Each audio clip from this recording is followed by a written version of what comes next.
How's it going, everyone? Canucks Phoenix here. Today we're going to talk about Titan Season 4, Episode 11, titled Project Starfire. This is like my third time trying to record this. um, yeah, this episode's a bit of a weird one, uh, in that it starts off with Starfire's dream. So she's approaching this like big blue ball thing that seems to be her power, like given like a physical form, which is interesting to say the least.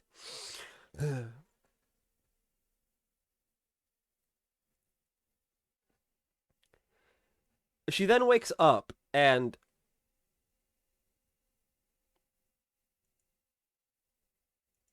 she goes and has to talk with Dick outside, and it's like it's just this it's like this really weird talk. Like it just doesn't feel superhero showy, which I know there are usually some down points, but it's just like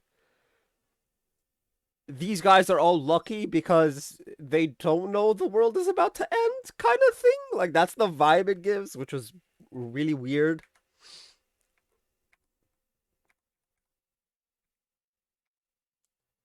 Like it was really weird. I don't get it. Anyway, Dick goes to Tim. All the Robins are in this show, so I'm like like the names are all muddled right now. Um, so Dick goes to Tim, tells him, "Here's the suitcase. I need you to go meet a guy named Venta in Gotham City because we need their help with something." So Tim goes off to Gotham. He doesn't meet Venta. He meets Jason though. Hangs out with Jason for a day, and after a training exercise of sorts, where Shimmer's gang go and duke it out with Tim while Jason's just watching from the sidelines. He gives him keys to a motorcycle and lets him loose on the world. I don't know if it's his motorcycle or if it's someone else.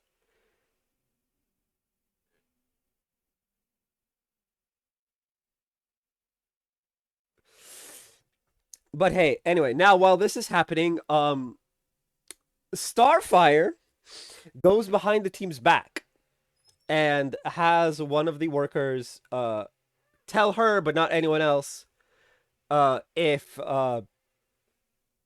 certain things were to happen. Right. Now she uses it somehow to manage to track down Mercy, where she tries to start interrogating her. uh, she's then caught out by Dick, Gar,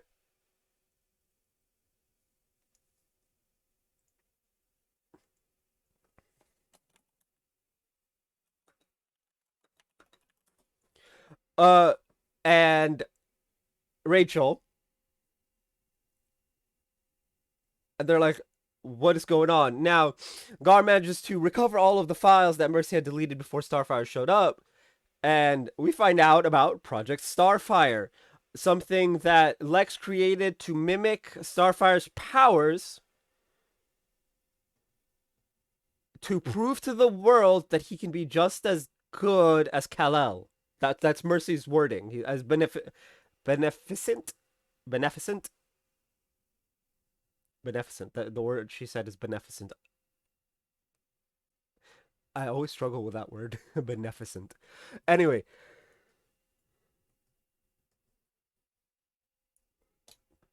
God copies all of the files, and when Mercy asks him, "Did you have to take all the files?" He replies with, "No, but we're gonna," and then they walk out. Anyway, now Connor and Sebastian are planning the downfall of Mother Mayhem, but Sebastian's having second thoughts because Mother Mayhem killed a woman who loved Sebastian, and I'm just like, yo, that's fucked. by ripping her heart out and turning it into like a crystal and then giving it to Sebastian, and it's like fucking with Sebastian's head. Connor brings in one of the little lackeys to essentially expose what the Mayhem's plan to kill off Sebastian in order to resurrect Trigon, and it's this whole mumbo jumbo thing. Anyway, now they track down where Project Sapphire is. The team and Connor both track down where Project Sapphire is, and that is where Connor admits that he was essentially playing the long con, right? He wanted to prove that he is capable on his own to Lex and to Kal-El. Kal-El's off-world, Lex is dead. And also to himself, that he can, essentially that he's the best of both worlds, as it were. Uh,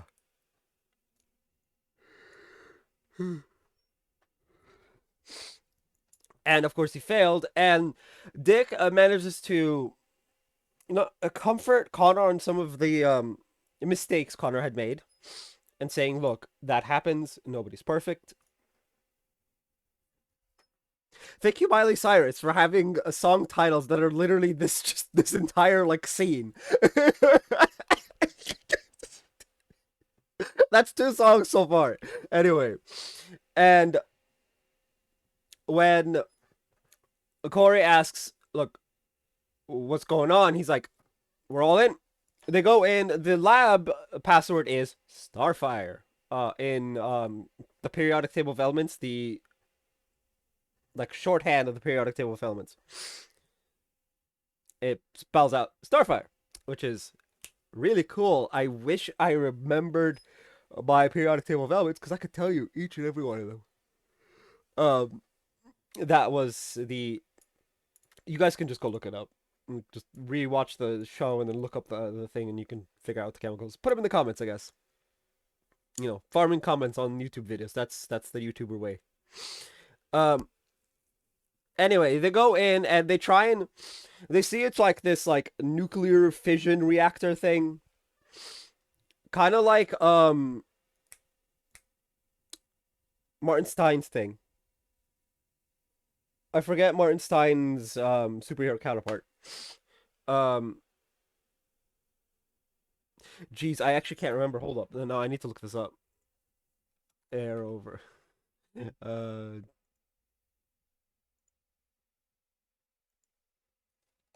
Martin. Firestorm. Thank you.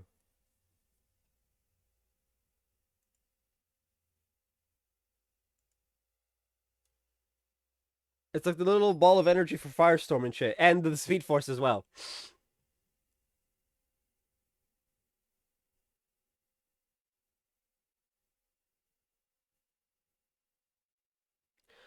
Um,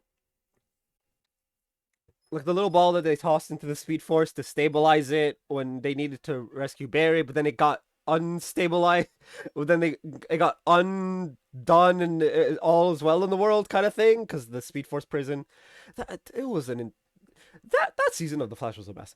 Anyway, it's that little ball thing. Um,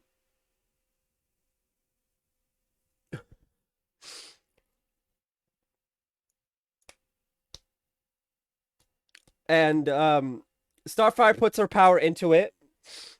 Unfortunately, it gets unstable. It can't contain the power, and Dick, they're forced to. Starfire, Corey doesn't want to stop.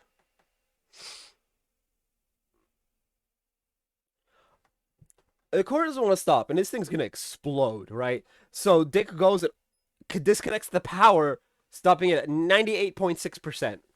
Um, if he had stopped it just a little bit later, it would have been at 100. Now, they're just like, okay, we're gonna have to hope it works. Now, Connor is the one who's gonna take the orb to Sebastian and use it to, I guess, kill him. Is the plan? I'm not sure if it's kill him or depower him. Anyway, Connor goes off. Now, Sebastian and Connor both meet up with Mary Mayhem. with Mother Mayhem, and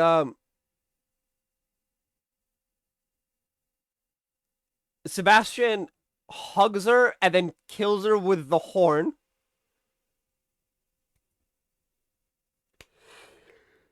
And then as her body disintegrates, he seemingly absorbs her power and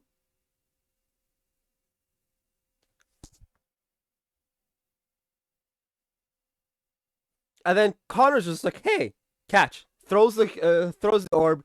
It explodes, but it can't. It doesn't have enough power to kill. Unfortunately, that last 1.4% is apparently very important, which actually, yeah, it tends to be. Um,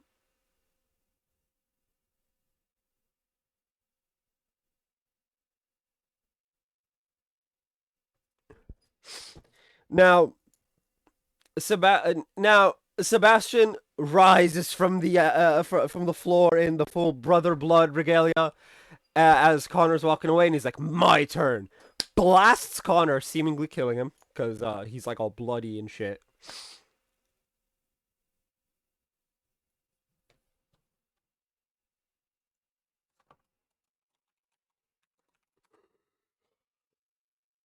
And then he proceeds to blow the horn. Now we show the scene. Now we show the scene of of the Titans hearing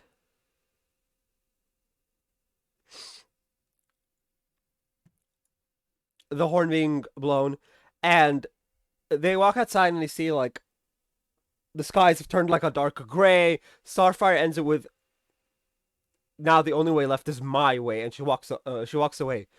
Um,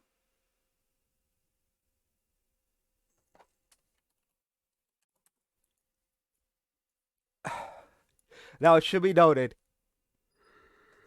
that Venta, or the episode, was actually Jason, or to be fair, it was just a blank name that doesn't exist, so that he could send Tim to Jason without telling him. I don't see why. I don't think Tim hates Jason, and Jason definitely doesn't hate Tim, as we saw this episode. But I mean, hey. Anyway, so that means that is the end of this episode, and it's the penultimate episode of the series, not just the season. Next week is the finale. I just, wow.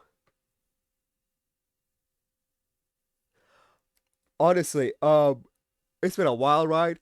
I had to watch Titans seasons 1 and 2, I believe, back to back, like in a row with no glasses, mind you. I was watching it blind more or less. Um because I had missed the start, even though I was supposed to watch it on like a weekly basis because I had heard about it and I had been looking forward to it, but it somehow slipped through the cracks. I don't know how or why that happens. Um, to be fair, the rookie, the same. It slipped through the cracks, and I started in this season. Uh,